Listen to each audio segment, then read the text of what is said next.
चलिए खबरों की शुरुआत बड़ी खबर से कर लेते हैं और फिलहाल यह बड़ी खबर लखनऊ से है। सिंचाई और जल संसाधन विभाग की बड़ी मीटिंग हुई है। मुख्यमंत्री योगी आदित्यनाथ ने अधिकारियों के साथ समीक्षा मीटिंग ये की और कई मुद्दों को लेकर अधिकारियों को दिशा निर्देश भी दिए गए हैं। तो अधिकारियों के साथ ये मीटिंग चल रही थी। फिलहाल ये मीटिंग को लेकर बड़ी अपडेट सामने आ रही है। कई मुद्दों को लेकर अधिकारियों को दिशा निर्देश मुख्यमंत्री योगी आदित्यनाथ की तरफ से दिए गए हैं। सिंचाई और जल संसाधन विभाग की यह बड़ी मीटिंग और इस मीटिंग में बड़े निर्देश भी दिए गए हैं। अधिकारियों को दिशा निर्देश ये दिए हैं। मुख्यमंत्री योगी आदित्यनाथ की अध्यक्षता में अधिकारियों के साथ यह मीटिंग चल रही थी। कई मुद्दों को लेकर अधिकारियों को दिशा निर्देश दिए गए हैं। सिंचाई और जल संसाधन विभाग की यह बड़ी मीटिंग को लेकर बड़ी खबर सामने आ रही है।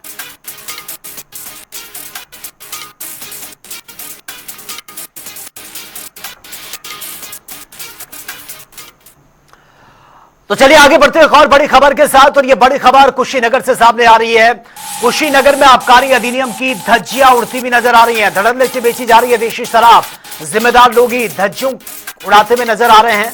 मानकों को ताक पर रखकर देशी शराब यहां पर बेची जा रही है। यह आप देख सकते हैं, ये शराब का ठेका, देशी शराब यहां पर यह बेची जा रही है। नियमों की खुलेआम धज्जियां उड़ाई जा रही है। आबकारी अधिनियम की धज्जियां कुशीनगर में यह साफ तौर पर उड़ती हुई नजर आ रही हैं और धड़ल्ले से यहां पर देशी शराब ये बेची जा रही है। जिम्मेदार लोग ही नियमों की धज्जियां उड़ाते हुए नजर आ रहे हैं। और ये तस्वीरें आप देख सकते हैं, कुशीनगर का ये ठेका आपको नजर आ रहा है जहां पर शराब मिलती है और यहां पर धड़ल्ले से देशी शराब की बिक्री हो रही है। नियमों को ताक पर रखकर और जिम्मेदार लोग जो हैं, जिनकी जिम्मेदारी बनती है नियमों के अनुसार चलना, वही नियमों की धज्जियां उड़ाते हुए मानकों को ताक पर रखकर शराब बेचते हुए नजर आ रहे हैं। और ज्यादा जानकारी के साथ संवाददाता आदित्य पांडे फोन लाइन पर हमारे साथ बने। आदित्य, कुशीनगर में ये शराब जो है खुलेआम बेची जा रही है, देशी शराब, और खबर है कि जिनकी रिस्पॉन्सिबिलिटी बनती है वही नियमों को ताक पर रखकर शराब बेच रहे हैं। जी सचिन, जैसा कि आपको बता दें कि कुशीनगर जिले में कप्तानगंज तहसील क्षेत्र के साहबगंज और रामकोला के पंजाब नेशनल बैंक के सामने एक देसी शराब की दुकान है, जहां पे जो मानक है, जो सरकार ने निर्धारित समय किया है कि सुबह 10 से लेकर रात में 10 बजे तक शराब की बिक्री होगी। लेकिन यहाँ आबकारी विभाग और पुलिस विभाग की मिली भगत के कारण सुबह 10 बजे से पहले इसका शराब की जो ठेके हैं खुल जाते हैं और धड़ल्ले से बिक रहे हैं। वहीं यही नहीं, जहाँ एक देसी शराब के जो पैक है उसका दाम मात्र 50 रुपए, लेकिन ओवर रेटिंग करते हुए 60 रुपए में, यानी 10 रुपए अधिक लेकर के शराब की बिक्री की जा रही है। वहीं इस मामले को लेकर के जब मुनीम ने बताया कि आबकारी विभाग के जिम्मेदार अधिकारी और पुलिस विभाग की इसकी जानकारी है और उनके जानकारी में इस तरह के शराब बिक्री हो रही है, तो कहीं न कहीं आबकारी विभाग की जो मानक है, जो सुबह में दुकान 10 बजे के पहले नहीं खुलनी चाहिए और यह लोग खोल करके दुकान पर अंग्रेजी देसी शराब बेच रहे हैं और ओवर रेटिंग कर रहे हैं। बिल्कुल आदित्य, लेकिन अब क्या क्या एक्शन इस पर लिया जा रहा है? क्योंकि जिस तरह से आप बता रहे टाइमिंग को लेकर सवाल उठ रहे हैं, ओवर रेटिंग के भी आपने जिक्र किया है, अब आगे क्या एक्शन लिया जा रहा है? वहीं इस मामले को लेकर के जब जिला आबकारी अधिकारी से बात की गई तो उन्होंने अपनी असमर्थता जाहिर किया है। उन्होंने कहा है कि जिले में इतनी ज्यादा बिक्री करनी है जिसकी वजह से हम इस पर रोक नहीं लगा पा रहे हैं। तो कहीं न कहीं विभागीय अधिकारियों की मिलीभगत के कारण यह सुबह में बिक्री हो रही है और ओवर रेटिंग बिक्री हो रही है और जिम्मेदार अधिकारी की कार्रवाई न होना कहीं न कहीं ठेकेदारों के सामने नतमस्तक दिख रहे हैं। जी ठीक है आदित्य, बहुत बहुत शुक्रिया फिलहाल आपका तमाम जानकारी के लिए। तो धड़ल्ले से बेची जा रही देशी शराब और जिम्मेदार लोग ही धज्जियां उड़ाते हुए नजर आ रहे हैं। हालांकि टाइमिंग को लेकर सवाल उठ रहे हैं कि जो टाइमिंग होती है ठेका खुलने की, उससे भी ओवर टाइम तक ये ठेके खुले रहते हैं और साथ ही ओवर रेटिंग पर शराब यहां पर बेची। लखनऊ में उप मुख्यमंत्री केशव प्रसाद मौर्य ने संबल मामले पर अपनी प्रतिक्रिया दी है। उन्होंने कहा कि आंदोलन के हर फैसले का स्वागत होता है और उस फैसले का भी स्वागत है और इस समय संबल में बहुत अच्छा माहौल है, चारों तरफ शांति है। अदालत का जो भी फैसला होता है उसका स्वागत होता है और इस मामले में भी स्वागत है और अदालत के हर आदेश का सरकार पालन कराएगी और संभल में इस समय बहुत ही अच्छा माहौल है, अच्छा वातावरण है, चारों तरफ शांति है और विकास का काम।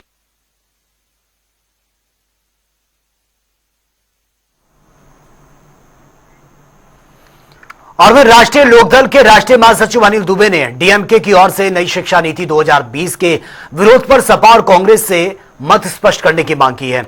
उन्होंने डीएमके पर त्रिभाषा फॉर्मूले का विरोध कर राजनीति करने के आरोप भी लगा दिए और साथ ही प्रदेश के जनता से हिंदी और संस्कृति के सम्मान में सहयोग की अपील भी की है।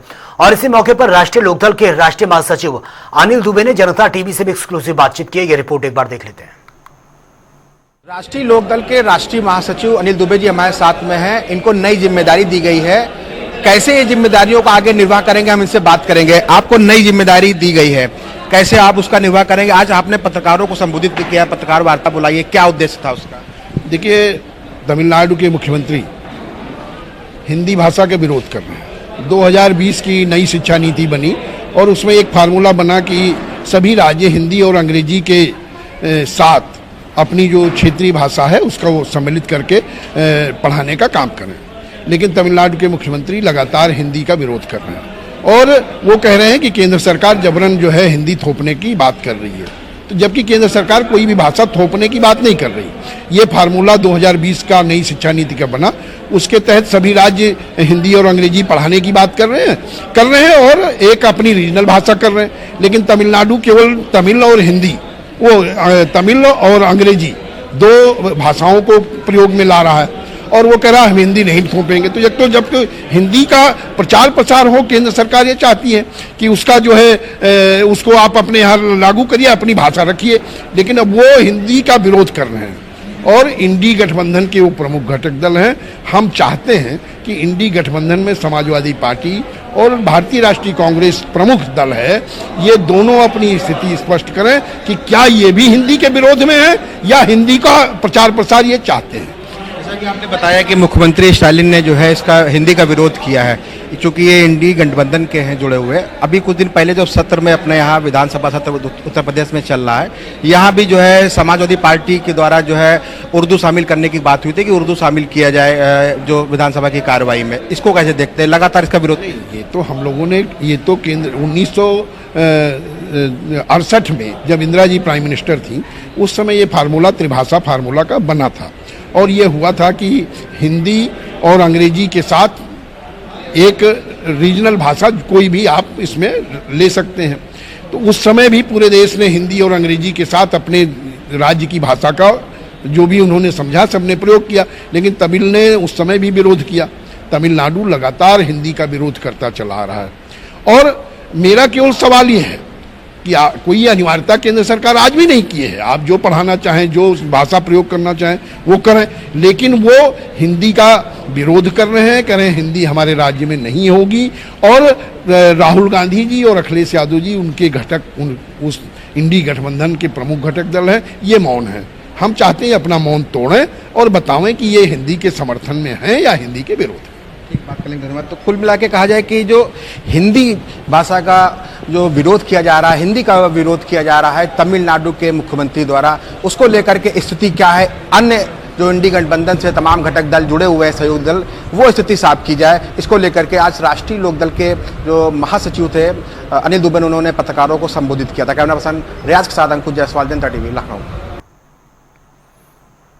तो चलिए आगे बढ़ेंगे बड़ी खबर के साथ और श्रावस्ती से यह बड़ी खबर है। स्वास्थ्य विभाग में एंटी करप्शन की टीम का बड़ा छापा।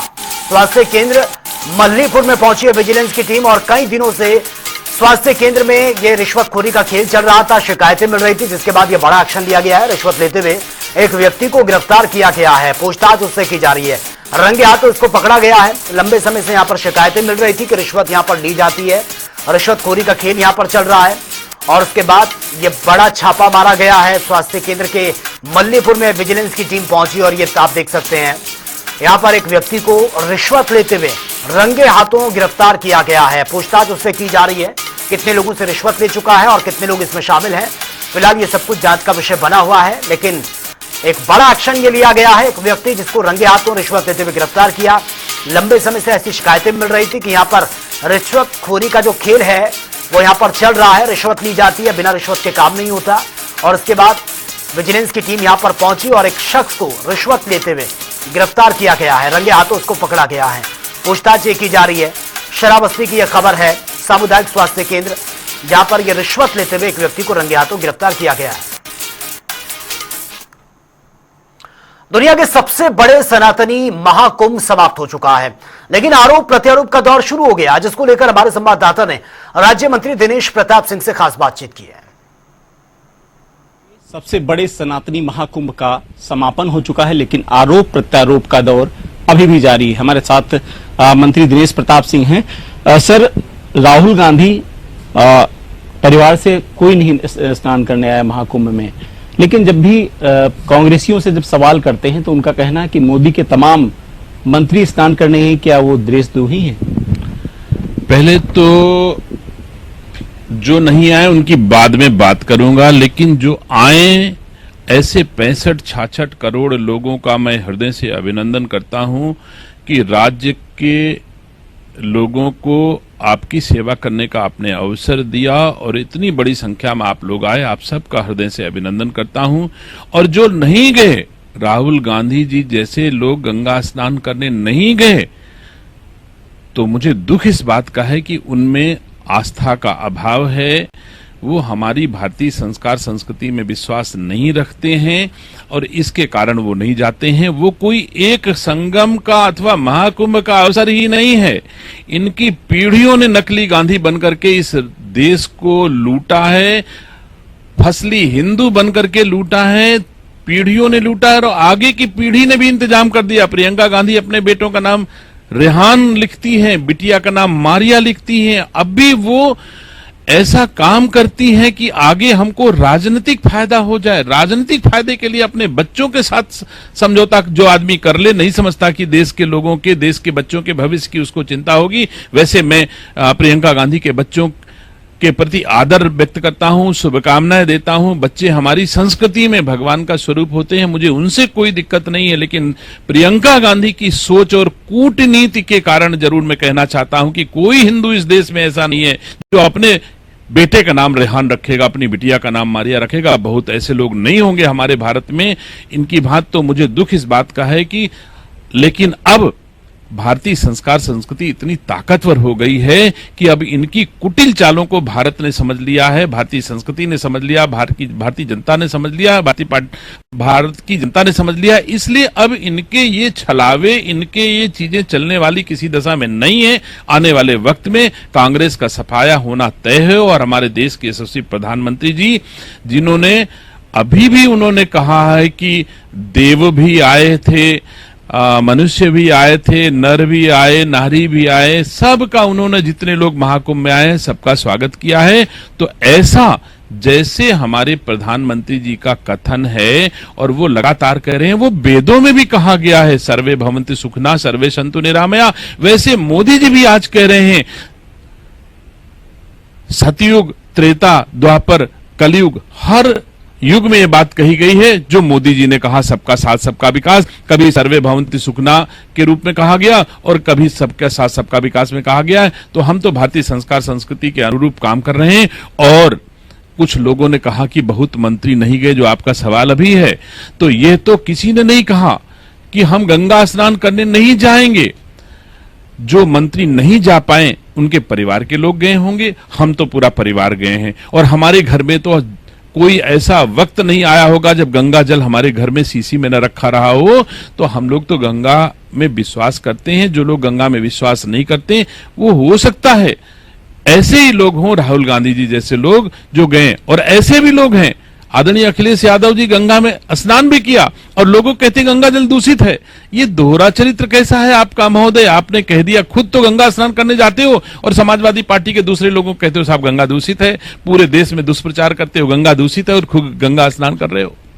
क्या गांधी परिवार मुस्लिम है या फिर अपने आप को फिरोज गांधी से जोड़ते हैं? मुझे कुछ नहीं कहना है, सिर्फ इतना जरूर कहना है, अगर मैं हिंदू हूं, भारतीय संस्कार संस्कृति में विश्वास रखता हूं, तो इतना जानता हूं कि फिरोज का पोता हिंदू नहीं हो सकता है, अंतोनिया माइनो का बेटा हिंदू नहीं हो सकता है। और लोग कहते हैं कि पूत के पांव पालने में पहचान लिए जाते हैं। मैं राहुल गांधी को अच्छी तरह जानता हूं। राहुल गांधी हिंदू होते तो राय रायबरेली अपनी लोकसभा में कभी दशहरा दुर्गा पूजा में भी शामिल होते, कभी आज तक किसी हिंदू के रीत रिवाजों में शामिल नहीं हुए। जैसे ईद बकरीद होती है वैसे टोपी लगा करके लाइन लगा के बैठ जाते हैं, लेकिन कभी हमारे भारतीय संस्कृति में होने वाले आयोजनों में वो प्रतिभाग नहीं करते। इसलिए महसूस करता हूं कि वो हिंदू नहीं हैं। एक आखिरी सवाल मंत्री जी है, हिंदुस्तान में हिंदी भाषा जननी मानी जाती है, जननी का दर्जा दिया गया है, अब हिंदी का भी विरोध शुरू हो चुका है। मैंने कहा कि हिंदी का विरोध करने वाले का अस्तित्व अब नहीं बचने वाला है, यह संदेश महाकुंभ ने दे दिया। हिंदुस्तान में हिंदी हमारी मातृभाषा है और क्षेत्रीय भाषा सब उसकी छोटी बहनें या उनकी बेटियां मानी जा सकती हैं। हमारे राज्य के सदन में राज्य के भीतर हिंदी भाषा को प्रमुखता दी गई है और इस बार क्षेत्रीय भाषा चाहे ब्रज भाषा हो, चाहे अवधी हो, चाहे भोजपुरी हो, इनको उनकी बहनों के रूप में स्थान देकर के राज्य की विधानसभा में इंटरप्रिटेशन का काम किया गया कि जो जिस भाषा में बोलना चाहे बोले और जिस भाषा में सुनना चाहे उस भाषा में सुने। तो हम लोग तो इस विश्वास करते हैं कि हिंदी हमारी मातृभाषा है, हिंदी हमारी राष्ट्रभाषा है और जितनी भी भाषाएं उसमें हैं उनकी बहनें हैं, हम उनका भी सम्मान करते हैं, उनकी बहनों का भी सम्मान करते हैं। लेकिन जो हिंदी का विरोध करेगा, अपने बड़ी बहन का विरोध करेगा, अपनी मां का विरोध करेगा, उसका अस्तित्व जरूर मिट जाएगा, इसमें कोई दो राय नहीं। शुक्रिया तमाम जानकारी के लिए। तो हिंदी हिंदुस्तान की जननी है, सभी भाषाओं का सम्मान करना चाहिए और खासकर हिंदी का अगर विरोध होता है तो कहीं न कहीं वो दुष्प्रचार उनके सामने आने वाला है आने वाले समय में। कैमरा पर्सन रियाज के साथ अनूप सिंह, जनता टीवी, लखनऊ। फिलहाल यहां रुकेंगे, एक छोटे से ब्रेक, लौटेंगे कुछ और खबरों के साथ।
और अब बात होगी तमाम खबरों की ताबड़तोड़ अंदाज में। कुशीनगर में 2 जिलों की पुलिस ने की संयुक्त कार्रवाई। गैंगस्टर एक्ट के तहत सपा नेता की स्कॉर्पियो जब्त कर ली गई। शराबस्ती में पुलिस और बदमाशों के बीच मुठभेड़ हुई है। 25,000 की नामी बदमाश को गिरफ्तार किया। 36 आपराधिक मामलों में फरार चल रहा था। कानपुर में डीएम ने विकास भवन का निरीक्षण किया। कर्मचारी अनुपस्थित मिलने पर दिखाई नाराजगी। जिलाधिकारी ने जिला विकास अधिकारी को नोटिस जारी कर दिया। सहारनपुर में पुलिस को मिली है बड़ी सफलता। 1 करोड़ 81 लाख का मादक पदार्थ बरामद। 4 तस्करों को गिरफ्तार किया। कुशीनगर से हैरान कर देने वाला मामला सामने आया। देवर के साथ मिलकर कलयुगी पत्नी ने पति को मौत के घाट उतार दिया है। अलीगढ़ में नहीं थम रहा है अवैध असलों का प्रदर्शन। सोशल मीडिया पर अवैध असले से फायरिंग का एक वीडियो सोशल मीडिया पर वायरल। कुशीनगर में आबकारी अधिनियम की जमकर उड़ाई जा रही है धज्जियां। सुबह तड़के ओवर रेटिंग धड़ल्ले से बेची जा रही है देशी शराब। अलीगढ़ में निजी बस की टक्कर से बाइक सवार युवक की मौत। दवा लेकर गांव की ओर जा रहा था जिस वक्त हादसा हुआ। अलीगढ़ में दबंग प्रधान ने दिखाई दबंगई। गरीब किसान की खेत में खड़ी फसल को खराब कर दिया। किसान ने फसल काटकर खेतों पर कब्जा करने का आरोप लगाया। उन्नाव में कानपुर लखनऊ हाईवे भीषण सड़क हादसा। टायर बदल रहे ट्रक को पीछे से टक्कर मार दी है ट्राले ने। हादसे में ट्रक चालक और क्लीनर की दर्दनाक मौत।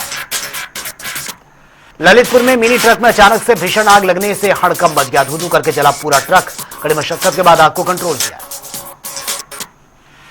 संत कबीरनगर में अधिवक्ता संशोधन विधेयक 2025 के विरोध में अधिवक्ताओं का प्रदर्शन।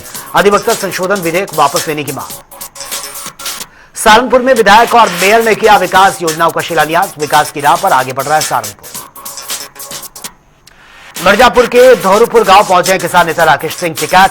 लोगों से बात करते हुए कुंभ मेले की व्यवस्थाओं की तारीफ। हमीरपुर में पैर फिसलने से कुएं में जा गिरा हाई स्कूल का छात्र, मौके पर ही मौत। कौशाम्बी में एबीवीपी ने जिला मुख्यालय में किया प्रदर्शन। एबीवीपी ने अव्यवस्था का आरोप लगाते हुए परीक्षा रद्द करने और पुनः करवाने की भी मांग रखी। रायबरेली में पुलिस को मिली है बड़ी सफलता। अंतर जनपदीय चेन स्नेचिंग गिरोह का भंडाफोड़ कर दिया। 2 महिला समेत 6 स्नेचर्स को गिरफ्तार किया। सहारनपुर में जिला स्तरीय अनुश्रवण समिति की बैठक संपन्न हुई है। डीएम भी मौके पर मौजूद रहे। शराबस्ती में एंटी करप्शन की टीम ने बड़ी कार्रवाई की है। सीएचसी में तैनात अधिकारी को रिश्वत लेते हुए गिरफ्तार किया। तो फिलहाल इस बुलेटिन में मेरे साथ इतना ही, लेकिन तमाम खबरों के लिए आप बने रहिए जनता टीवी के साथ। नमस्कार।